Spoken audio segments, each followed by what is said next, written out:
Patrick. Thanks for being here. It's good to be with you. It always is. Yeah, love you guys. Always happy to be here. Thanks, Patrick. What we want to talk about today, heavier, I think, probably than anything we've spoken about with you in the past. You wrote this beautiful but really haunting and in some ways horrifying essay about a recent experience you had in Rwanda. I'm curious if maybe to start, you could sort of just set the background, why you were there, what was happening to set this up.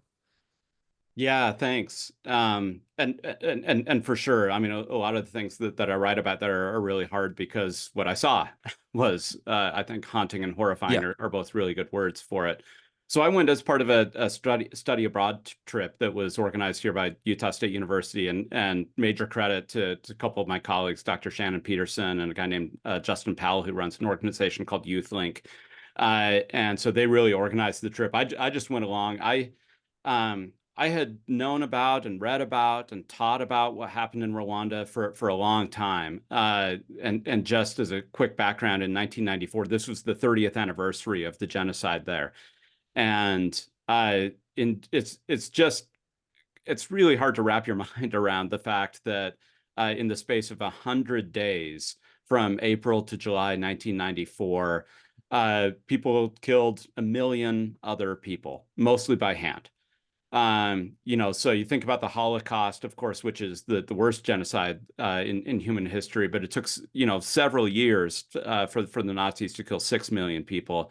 Here it was 1 million people in only 100 days. And so the whole study abroad was centered on the theme of genocide, trying to understand that. How did it happen? What were the causes of it? But then really also focusing on the time didn't stop in 1994. And a lot has happened in the past 30 years, especially a ton of amazing work around reconciliation. So we really went to study both of those things. So I was with a group of 17 students and faculty and other adults who went. And so we traveled around the country, meeting people, going to places, seeing things. And that's what I kind of tried to capture in this essay. Can you give us a little bit more background about the conflict itself? Yeah, and I'll give you just a taste. Obviously, Okay. there's a lot here, but it's really rooted in colonialism. So Rwanda was one of the last African countries to be encountered by Europeans, but because it's in the interior of the continent, and so Europeans didn't get there until the late 19th century, and then it became a Belgian colony. And the Belgians were notoriously terrible in terms of their colonizing strategies, notoriously violent and divisive, and even more than many other European powers. And one of the things they did to control the local population was they came in and divided these people into two different ethnic groups, or what they would have called them racial groups, Hutus and Tutsis. Before this, Rwanda had been a remarkably unified kingdom for hundreds of years. And so there wasn't a sense of division or difference, but the Belgians introduced this by saying, you're Hutu, you're Tutsis. They created ethnicity out of practically nothing. They said, basically, if you own 10 cows or more, you're a Tutsi. Right. Oh, And wow. so the Tutsis were, and then they came in and said, oh, well, the Tutsis have longer noses and more European features and things like this. But really, it was rooted in just these, in nothing. But they reinforced it over the space of decades. And so the Tutsis became the privileged class. They were the minority group, like 15% of the country. And then the Hutus, so the poorer people, the people that didn't have 10 cows, right? They were generally poor farmers and so forth. So you had the majority of the population that resents the majority, or the minority, the Tutsis. And so when Rwanda gets its independence in 1959, now it's bottom on top, right? The Hutus, who were the majority of the population, who had been repressed, who had been kept down by the Belgians, but also by the Tutsis, who were kind of accomplices in this because they were privileged by the colonizers. Now the Hutus turn this around. And so for 35 years, from 1959 to 1994, you had just periodic violence where Hutus would attack Tutsis. And again, this was built up over generations of resentment, one group to another. And so there had been periodic bouts of violence all leading up to finally in 1994. And there was a lot that came into this, but Hutus, that there was a kind of, they called it Hutu power. It was this kind of militant group that had taken over the government, and they were based on the ideology of wanting to rid the country of Tutsis. They called them cockroaches. They used radio, especially. That was kind of their main media, and they would talk over and over and over about these people aren't even people. They're cockroaches that are infesting our country. They need to be exterminated. And so when in April 1994, that the president of Rwanda, his plane was shot down, and that became, and it's kind of a complicated story, but that became the impetus for the Hutu power people implementing this program of genocide that they'd been planning on for years. What eventually stopped the conflict? So eventually, I mean, one of the really sad things about this conflict is that the international community completely turned their backs on Rwanda. Yeah. There were UN peacekeepers there. There were other international actors. They knew what was happening. They saw what was happening with their own eyes, and they didn't care. They left the country. They pulled their own foreign nationals out. You know, the Americans pulled out the Americans, the Belgians pulled out the Belgians. So they basically got all the white people out and then just left Rwandans to kill each other. And it really is one of the one of the worst moments kind of for the international community since World War II. You know, we said we passed these laws against genocide, and you know, never again. We would never let it happen again, something like that, and we let it happen again. And so it only stopped because these Tutsis, the minority population, a number of them have become refugees in neighboring countries, and they had formed their own army called the Rwandan Patriotic Front. And so they came back in and basically invaded the country and stopped the killing. And then that became the new government. So the current government of Rwanda is basically the people who came back in, stopped the killing, and set up the new government at that point. Mm. Based on my understanding, Rwanda's population is not that high. I think currently around 15 million. Exactly. Yeah. A million people, you know, is a significant percentage of that. And based on what you've been saying, it seems like the Tutsis would have been perhaps dramatically outnumbered. Do you know what percentage of the Tutsi population was killed in 1994? Yeah, about 85% of them. Wow. Roughly. So the genocide was unbelievably effective. Wow. I mean, they knew what they were doing. They'd been planning on this. And so, yeah, imagine there were a little more than 1 million Tutsis at the time. That the country would have had about 13 million people at the time. Tutsis were about 15% of the population. So just do the math, and 1 million people were killed. And so now there were a number of Tutsis who had become refugees in these neighboring countries, and they've come back into the country. But now, actually, one of the things that the government has done is say that it's illegal actually to talk about either Hutu or Tutsi identity. Wow. So if you say now, well, how many Hutus and how many Tutsis are there now? There's no official count because the government says they don't exist anymore. We're all just Rwandans. And that's one of the things. So it used to be on people's identity cards and so forth. Now that there's nothing like that, you're just a Rwandan. And so it's illegal and kind of impolitic. That's one of the things we learned. You don't ask somebody, you know, if their family was Hutu or their family was Tutsi, because the official position now is we're all one. And unofficially, is there still a strong identity sort of underneath the surface? Kind of what's replaced it now, and the way that people do talk is that they're a survivor, a perpetrator, or a returnee, one of these refugees who've now come back to the country. So, I mean, those sort of become placeholders for those old identities. You know, perpetrators would have been Hutu, survivors are mostly Tutsi, and returnees are mostly Tutsi. So you can't really use those terms, but yeah, now people do talk about you're a survivor or children of survivor, you're a perpetrator or children of perpetrators. And of course, it gets really complicated because sexual violence was one of the main tools of the perpetrators. So there's an entire generation of children who are born basically as the products of rape, and so they're often, usually their father was a perpetrator, their mother was a survivor or a victim of the genocide, and so now they hold all of this within them. So it's just really complicated. The other part that feels that was especially horrific, I think, is that two of the memorials you mentioned were churches, and my understanding is that Christianity was the predominant religion on both sides. So how did that not create some sort of guardrail for all of the violence, and especially the sexual violence? Yeah, that was exactly my question. Rwanda, at the time of the genocide, it was the most Christianized country on the continent and heavily Catholic, by percentage, like the most Catholic country. So there were churches everywhere. Uh, um, still today, that's true. And I wonder, like, how did this happen? And in those, I mentioned that from 1959 to 1994, there had been periodic bouts of violence. There had been outbreaks of violence, and during all those times, people would flee to the churches for sanctuary.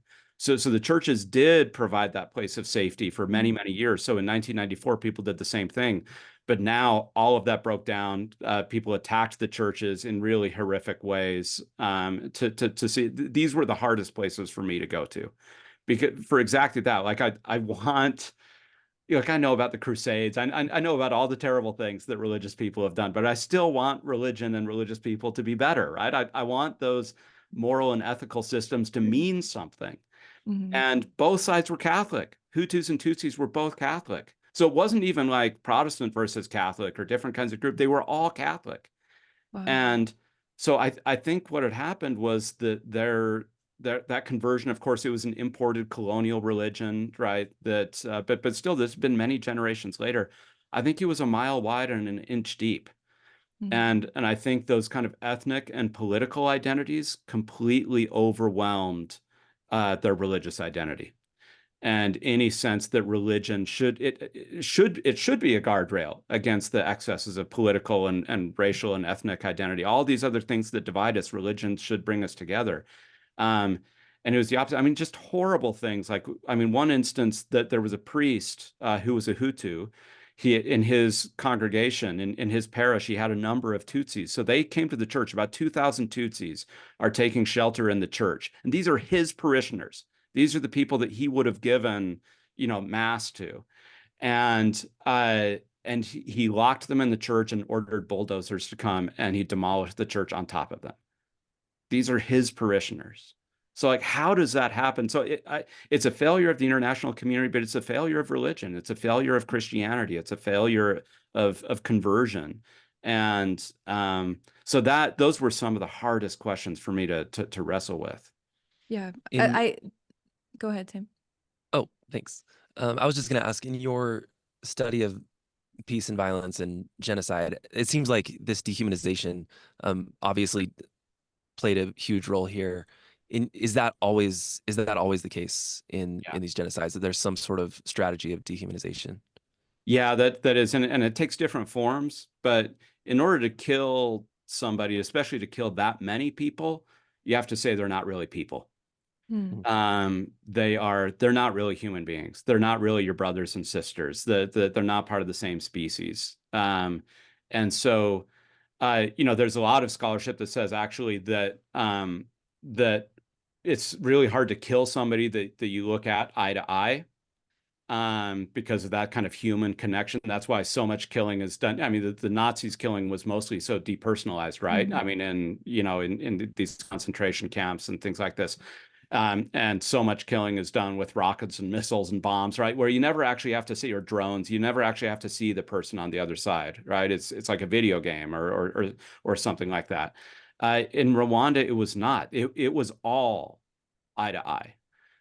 They were killing with machetes and rakes and garden hose. I mean, just whatever they had at hand, and they could only do that because they had come to believe that that person they were killing wasn't really a person, that they were a cockroach, right? That they were something less than not only not human, but they were a danger, right? That they were their ongoing presence, their life was a danger to my life. Their very presence was noxious in some way, and so you have that's one of the key steps. And I think for all of us, that's one of the lessons is what kind of language do we use to talk about other people? What kind of ideas and images, what kind of words do we use when we talk about people from other nations, from other socioeconomic groups, from other ethnicities, from, whoever they might be.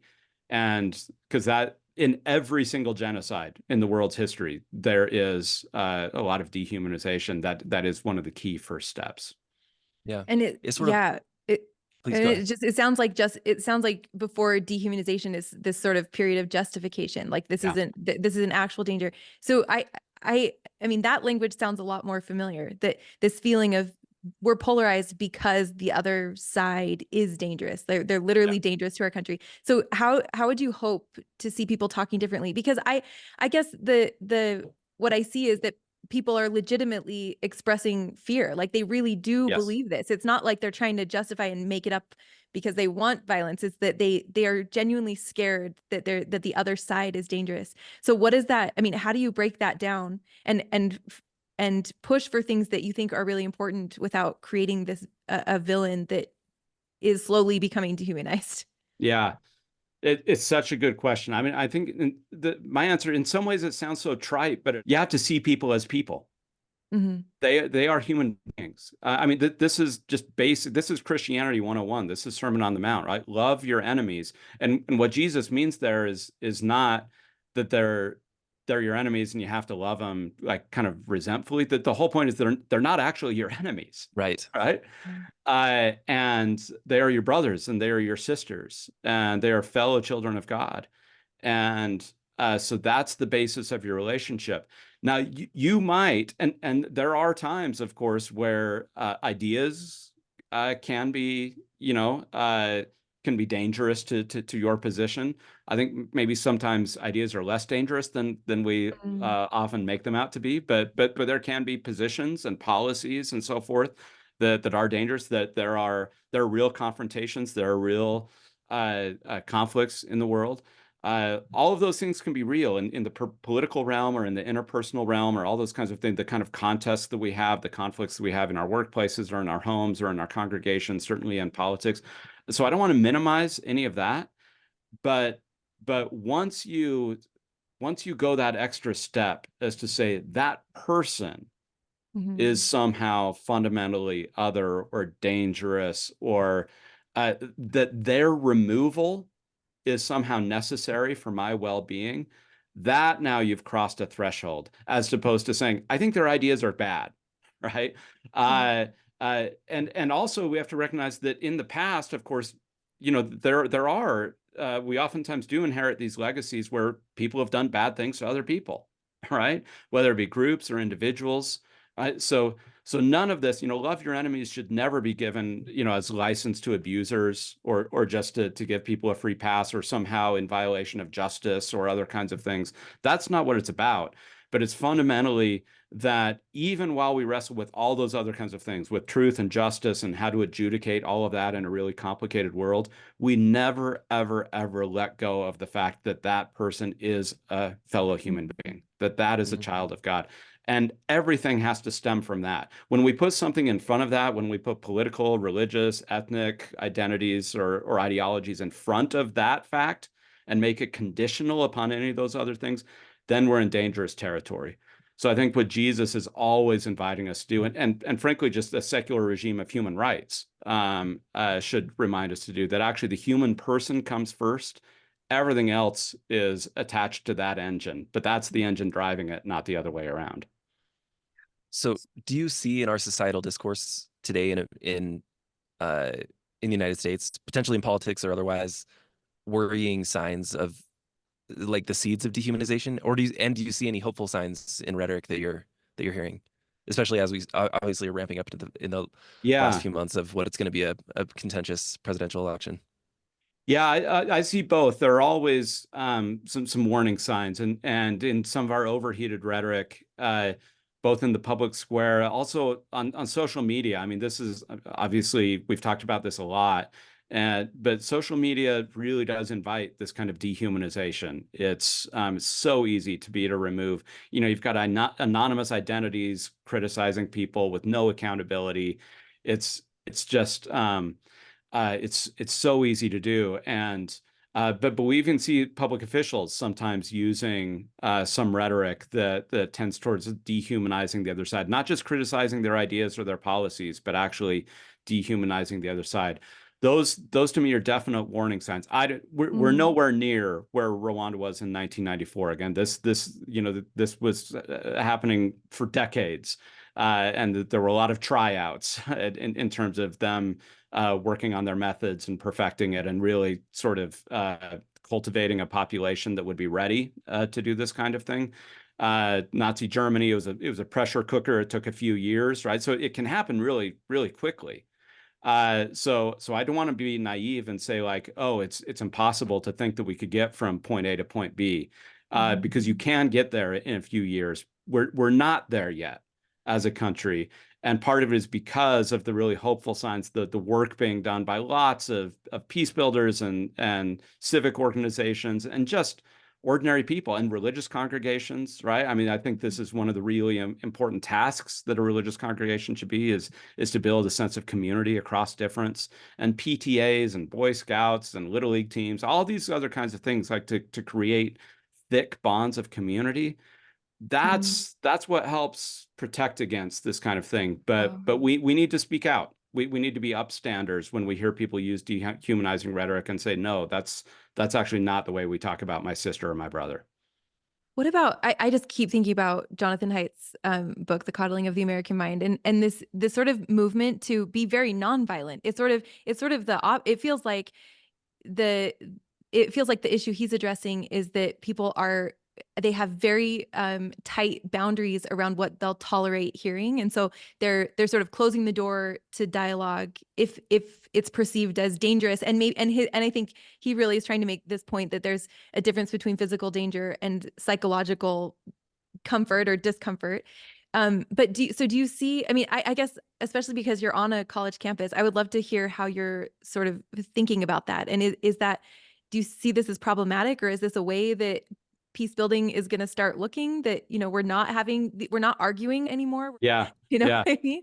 No, I always go back to some of Martin Luther King's writings. I mean, his most famous is Letter from a Birmingham Jail, where he's sitting there literally in jail for disturbing the peace.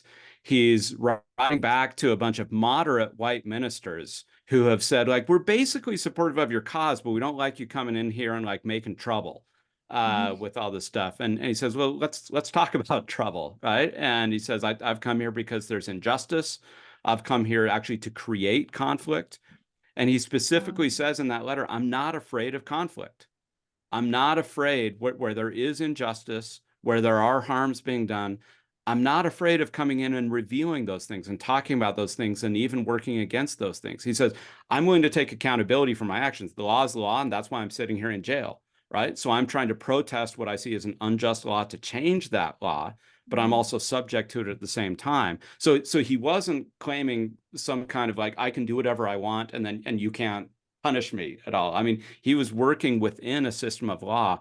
And I think there's a lot to be said there. And I like Haidt's distinction. We do need to protect each other's physical safety. But in a diverse society, we also have to be willing to be a little uncomfortable. We have to be willing to listen to one another's ideas. We have to be willing to give space and generosity for other people, rather than shutting down the conversation so that we never hear anything that we don't like. I just taught the freshman orientation last week for incoming freshmen, and this is what I tried to sell them. Wow. This is one of the things that we're trying to encourage them. This is the place where we do this. This college is kind of the training ground, ideally, to learn how to do this. I'm not sure that it's hard to do, and on some issues, I understand the difficulties that come around free speech. So it's not like it's always black and white as to what we should do. But I think the kind of broad principles upon which kind of American democracy was founded. This kind of liberalism. I don't mean this in terms of the Democratic Party, but I mean a kind of a space of freedom and a free contest of ideas, but also with that we're going to preserve each other's safety and security. I think both of those things can happen. I think for the most part, we kind of know how to do that. And the danger comes when we move outside that kind of central position and move to the extremes on either side. Yeah. To me, that's a vision worth getting behind for sure. Yeah. And I have to ask, and we can cut this if you want, but I'm imagining you teaching this, or like sort of like trying to instill this in freshman orientation. And I'm wondering, are you the voice in the wilderness there on your academic campus, or is this how it feels up there? Because it seems, I mean, I think it's less common, on American university campuses, and we think that sort of like both, I mean, non-dual take on it, where we do want to protect each other's physical safety, but getting uncomfortable, especially around ideas, is sort of a necessary part of our growth and maturing. Yeah. Yeah, I don't know. I think my campus here at Utah State is, I think, doing a generally a pretty good job of this, but obviously there's just a huge diversity on any one campus, let alone all the campuses across the country, and we've all watched the news and seen what's happening. The thing that I come back to is that any of these groups, whether they be kind of on the far left or far right or something like that, oftentimes their positions, they're grounded in a set of values that I oftentimes are sympathetic to. They're grounded in values of wanting to protect people who have traditionally been vulnerable and marginalized, or they're grounded in wanting to protect free speech and recognize that not everybody's going to be psychologically safe at all times. That there does have to be this robust contest of ideas. I can appreciate actually a lot of those positions, so long as they're respecting the human dignity of the person on the other side. I sort of get off the train when the position is more important than the human. To me, that the human being always comes first. Actually, one of our core principles here on our campus, one of our fundamental values is human dignity. I think that's exactly right. That we on campuses and in our societies, in our communities, in the world, we have to stand for human dignity. That has to be the foundation of everything we do. And then we go from there. Then we figure it out. And we can argue, and different people are going to come at it slightly differently. But we have to start there. So I do think my sense is that within the American Academy, within higher education, I think maybe we're reevaluating some of what we've seen over the past few years that I think we could label maybe as that I might see as excesses in certain areas. I hope we're sort of coming back to a broad middle, not to rule out some of these kind of ideological positions, but to say that there's a set of ground rules that we come and approach, and then we can talk about anything. You can talk about far right ideas and far left ideas, so long as we have a set of ground rules about how we're going to do that. You're right. You use this phrase, you say, back to Rwanda, you talk about the perpetrators and what happened as, I think your phrase is deeply and authentically satanic. And I don't think I've ever heard you use that word before. And so I think this is a part of, I guess, life that is that I feel like I feel so much uncertainty around. Do you think of evil as something that is coming from this being, this person who is whispering temptations in your ear, or is this more about unhealthy, wounded humans? Like, I mean, and in an atrocity like this, how are you thinking about what evil even is, and is there a role for this being that we call Satan? Yeah, no, it's as I saw and was confronted with what I saw. I mean, at the National Memorial, there's 250,000 people buried in mass graves. At this one church we went to in Nehemiah, 10,000 people killed in the church in the most heinous, anti-Christian ways you can imagine.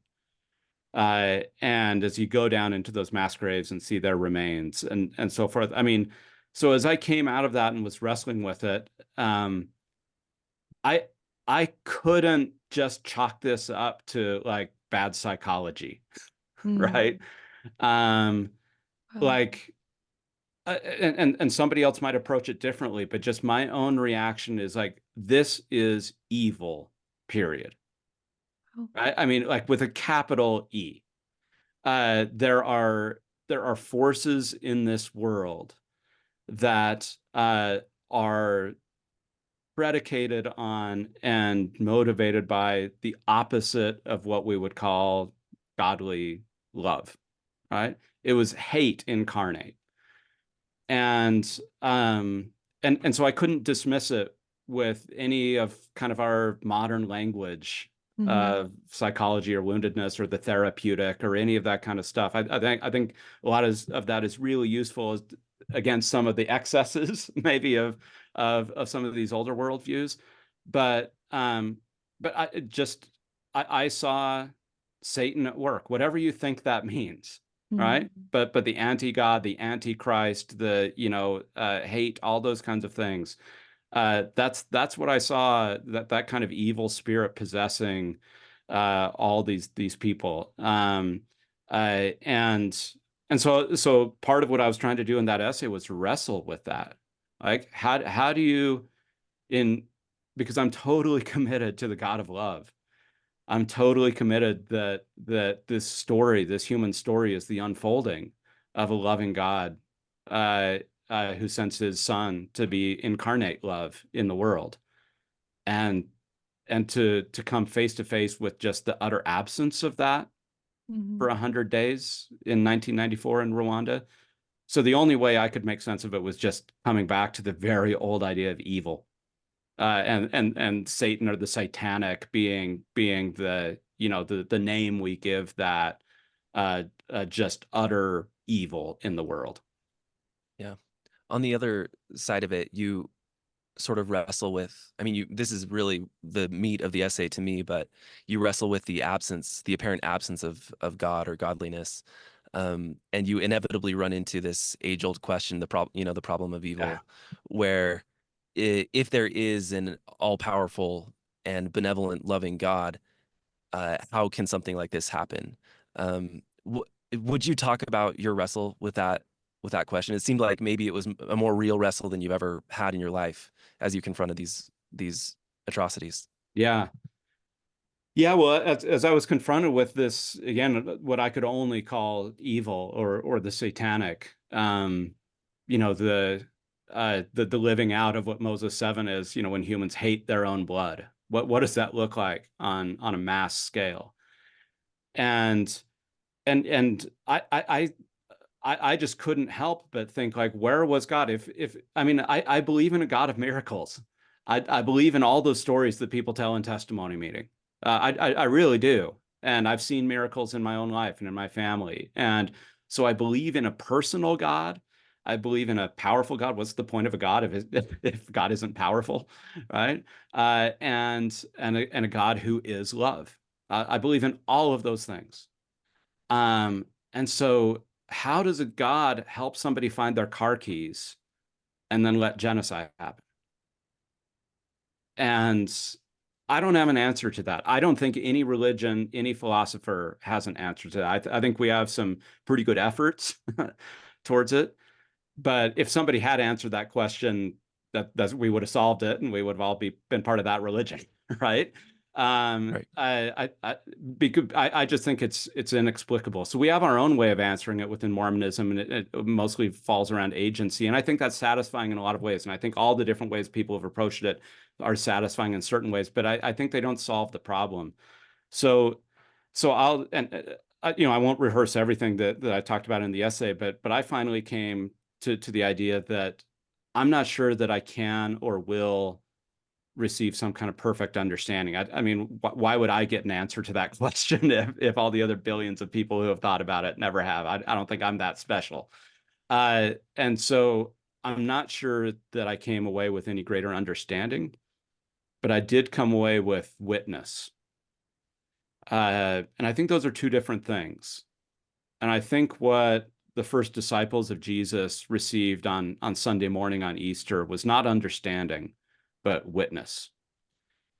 And uh, and I'm content with that.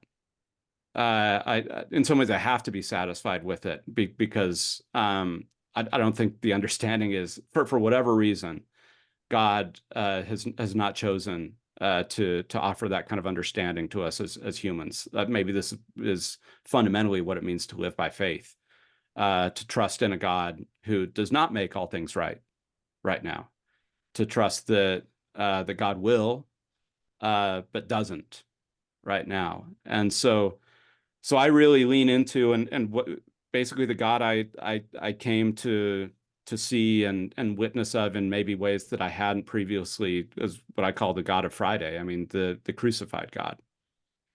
And uh and we all want Sunday's God. We want the risen Lord who makes all things new and all things right. But in this world, that's not the world we live in. We live in Friday more than we live in Sunday. And so I believe that Sunday is real. And that's where my hope is. But I believe in a God who came to earth and suffered and was tortured and died because that's the experience that God asks us to have. So I think the God of Friday, the crucified God, may be the only God that makes any sense to Rwanda in 1994. Yeah. I think that's an incredibly important point. You're not talking about the God who oversaw Friday. You're talking about the God who experienced Friday. Experienced Friday. Yeah, the God who felt abandoned. Yeah. On Friday. We have all these accounts from survivors. They pled with God and they survived, so we have their stories. But of those million people who died, the majority of whom were Catholic, that they were praying while those things happened to them, while they were killed. Jesus was praying on the cross too.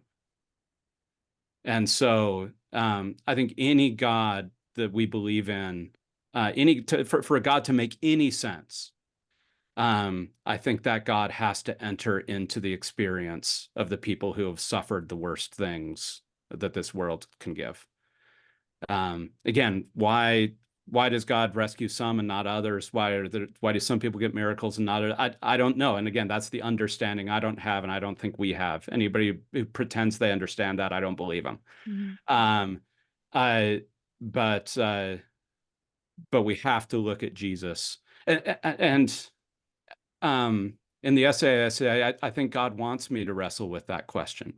I think God wants me to go to those genocide memorials and witness the worst that we do to each other. I think God wants me to look at Jesus's body on the cross and to keep looking at it and to never stop looking at it and to say, is this the world that I want? And the answer to that is no. And so then God asks in return, well, what are you going to do about it? What are you going to do so that other innocent victims don't also end up on the cross or their own crosses? So that's the call to be a peace builder. That's the call to be a Christian. But I don't think he wants us to shield our eyes. I think he wants us to look deep into the heart of evil and then to resolve to do differently. Yeah. And I believe in that God. And I wonder also how you feel about our responsibility as Christians to confront scripture that doesn't feel like that God. Like, has this experience affected the way you feel like we have to take some responsibility and address the genocide in our own holy books? I think so. I mean, I mentioned in the essay that morning, I read Alma 14, right, where Alma and Amulek are there, and all these believers are put to death by fire, and Amulek wants to stop it, which is the proper response, right? And Alma says, "No, we shouldn't." And I'm paraphrasing here, obviously, and he says like these people's deeds, the perpetrators' deeds, will be recorded and they'll be judged according to them and to these horrible things, and this is now just me personally. I think Alma gets it wrong. Or at least that doesn't seem to me to be a very helpful general principle, right? Yeah. That why in the world would God allow, permit evil to happen simply for the sake of like putting demerits on people's records, right? On the judgment, like it, that just makes no sense to me as a theodicy. It's an attempt at a theodicy, right? Why do bad things happen? Why do evil things happen? So that God can, judge these perpetrators in the end. That makes no sense to me. To a loving God who loves all of their children and wants them all to come back to them. God's not interested in just seeing how many bad things we can do to each other, right? Yeah. So that theodicy, so yeah, to answer your question, Aubrey, so I found Alma's answer in Alma 14 to be unhelpful as a general principle. So yeah, I think we can, as we wrestle with these things, as we sit with the God of Friday and look to the God of Sunday, we can look at some of the answers we've given even in our own scriptures. I mean, the book of Job is full of this, right? The book of Job is full of these people coming and trying to explain Job's suffering to him. And the point is not that they're right. The point is that they're wrong, right? Scripture records all these wrong answers for us. And at the end, actually, Job doesn't get a great answer. He gets witness at the end. Right. And that's what Job is given. Now, stuff is restored to him, right? There is kind of a happy ending to the story. But in terms of like working out the problem of evil, Job doesn't actually get an answer to that. Yeah. God just says, I'm God. Like, who are you?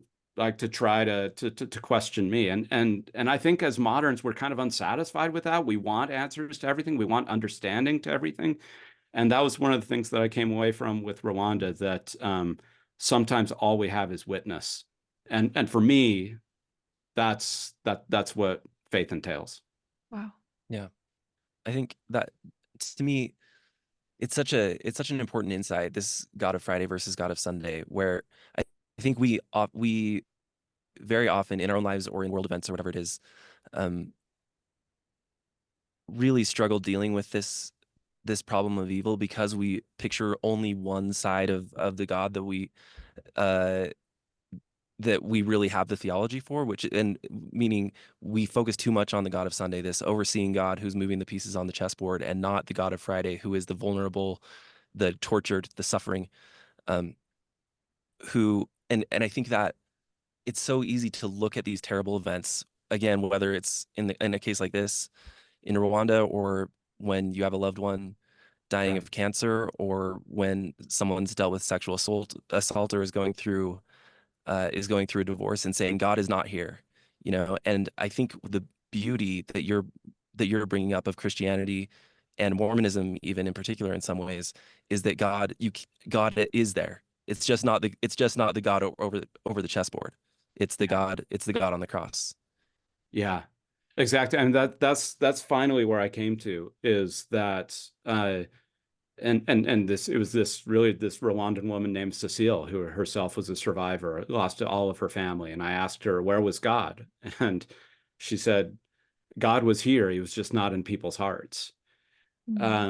There's a way that you could sort of cynically dismiss that as not sufficiently sophisticated. I actually think she gets it exactly right. That clearly God was not in the hearts of the perpetrator. I mean, there's no doubt about that. Yep.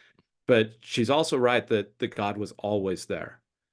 But it is not, as you say, the God of the chessboard, right? It was the God who entered into our suffering. I mean, this is our theology. We just don't talk about it very much. This is Nephi talking about the God who condescends below all things, right? This is Alma 7, right? He suffers all things so that he can be with us in our suffering. So Rwanda forced me to take that seriously, and that actually God was present, not in the acts of the perpetrators, but in the suffering of the victims. That's where Jesus was embodied in that time and place. The line that has stayed with me in your piece since I read it is I believe God died a million times over. And Yeah, that I think that it was a small adjustment, but we believe in that God too. And I think we just forget that that God can exist when it feels like prayers aren't answered. And in fact, that's when we can see that. That's when we can see that God. Yeah, Um, in some ways it'd be easier if God never answered any prayers, right?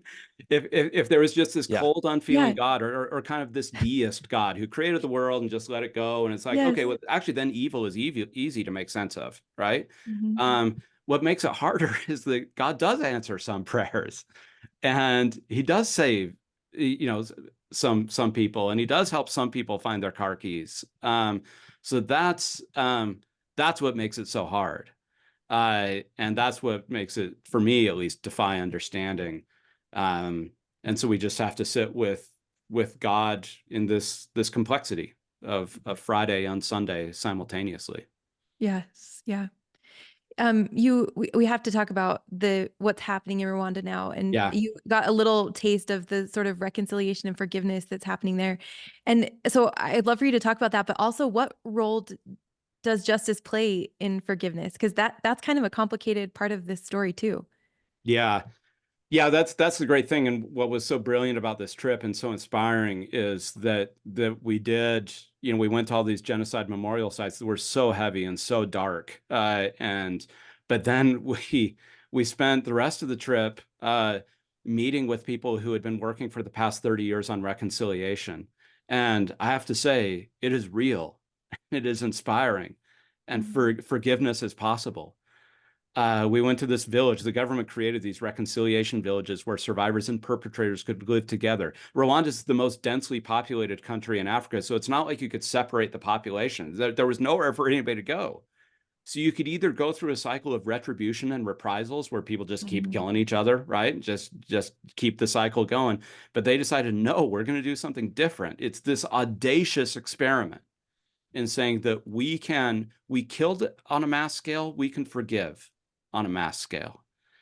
And nobody's forced to, but they're invited to, and there are structures created to do this. But they didn't abandon the principle of justice. They created these courts. They call them gacaca courts, and this was based on local traditions. They didn't use the Western court system because people would have still been being tried. There were so many Mhm. perpetrators that had they used Western forms of justice. Literally 30 years later, there would still be trials going on. So instead, they used very innovatively and creatively these local gacaca courts, where just local communities would literally people were tried in a court of their peers. The perpetrators appeared before the survivors, the people whose family members they had killed, right, and raped, and it was the community that decided what their fate would be. 70% of these gacaca courts were presided over women. Actually, Rwanda is the most progressive country in the world in terms of women in the national Wow. legislature. They use this as an opportunity to empower women. It's really interesting. But it was the communities that decided what would happen. And they decided, like, we're not going to get out of this through retribution. We're going to get out of this through restoration. And so some people did have prison sentences, but even they were short, especially by American standards. The very, very worst perpetrators, the architects of the genocide, got 30 years. They're getting out of prison now. The people, the foot soldiers who killed sometimes dozens of people, they got 8 years max, so long as they confessed what they did. Other people, they were just told, like, rebuild a widow's home, like provide for her family, Wow. do other things to rebuild the community. They just knew that they weren't going to reprisal themselves out of this. And so we would call it restorative justice. We would call it, so it is justice. They took justice really seriously. People had to say what they did. They had to be honest about the past. They had to take accountability for what they had done. They had to point at literally where the bodies were buried. So they had to do all that, but they just said that doesn't require us to just punish indefinitely. Instead, we have a vision of wanting to live together again. And so it's like really happening. Like this survivor and this perpetrator sat together, told us their stories, and they are friends. Like, the friendship was real. You can't fake it, right? And, like, so for as dark and as evil and as satanic as what happened in 1994 was, God gave that measure of grace and then some for this kind of forgiveness and reconciliation over the past 30 years. So that's where I think the God of Sunday is what's happened over the past 30 years. Like, the resurrection is real. And the Rwandans are affecting that resurrection person by person, community by community. They are bringing new life to a place where death had prevailed for those 100 days. Thanks, Patrick. Anything else you want to add that's on your mind as we've spoken through this? Yeah, I think, for me, obviously, we're all thinking about our own context right now, and I'll talk about this a little bit at Restore, but one of the guides who took us through one of the churches where this happened, a church at a place called Ntarama, he told us everything. He was brutally honest about everything that had happened there. So he was not naive. He himself was a survivor. But his takeaway lesson for us was never underestimate the power of small kindnesses. Like, on one hand, he's doing like this massive scale, right, of killing beyond description. And his solution to this is be kind to each other. He said, what if every family in Rwanda had taken in one child or one person, right? That's small kindness. There wouldn't have been a genocide, or it would have been much, much lesser, right? What if people had refused to that kind of language? What if people had applied a lens of kindness? And so that just struck me so much, right? I think sometimes we overcomplicate things. That was one of the other takeaways, is like questions around forgiveness and justice. These are really complicated in a way, but also, like, for these people that I met, they weren't all that complicated, right? They're like, this is what you have to do if you want to keep living in community. For him, like, in the face of genocide, what's his answer? Kindness. So I think actually I came away thinking, in my position of luxury and privilege, I can sit around and think myself into moral paralysis, because I can always think of another side. I can always think of a counter argument. I can always think about where it might not work. But what if actually the primary answers, there's something to them? And what if loving kindness was actually, and forgiveness was actually the way to live your life? Maybe there's something to that. Thank you so much, Patrick. Thank you, guys. It's incredible.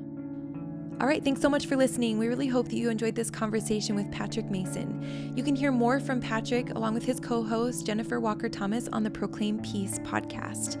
And if Faith Matters content is resonating with you and you get the chance, we would love for you to leave us a review on Apple Podcasts or wherever you listen. We read all of the reviews and it really helps us to get the word out about Faith Matters, and we appreciate the support. Thanks again for listening, and remember, you can check out more at faithmatters.org.